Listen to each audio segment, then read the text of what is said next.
Kailangan mong mag-ingat. May isang taong nagsagawa ng isang makapangyarihang sinaunang ritual na may layuning harangan ang daloy ng buhay mo. Isang babaeng naiinggit ang kumikilos laban sa'yo. Pinupuntirya ang iyong pera at buhay pag-ibig.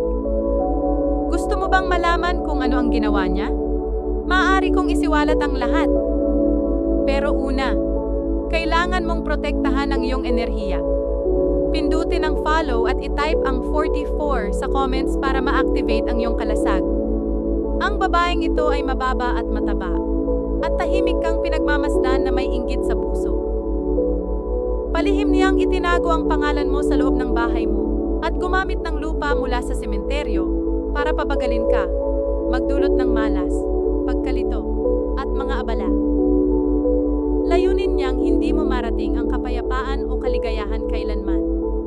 Ngunit hawak mo ang kapangyarihang sirain ang sumpang ito. Para matuklasan ang tunay niyang pagkakakilanlan, pindutin mo ang share arrow at tingnan ang ikatlong contact sa WhatsApp list mo. Ang unang letra ng pangalan nila ay kapareho ng sa kanya. Magdadala ito ng linaw at magbubukas ng iyong mga mata. Para tuluyang linisin ang negatibong enerhiya at mabawi ang iyong buhay, kailangan mong kumilos agad. I-share ang mensaheng ito sa eksaktong 4 na tao at mawawala ang bisa ng ritual. Kapag nagawa mo na ito, mapapalibutan ka ng proteksyon at mabubuwag ang madidilim niyang plano. Gawin mo na ngayon at magiging malaya na ang iyong landas mula sa lahat ng kadiliman.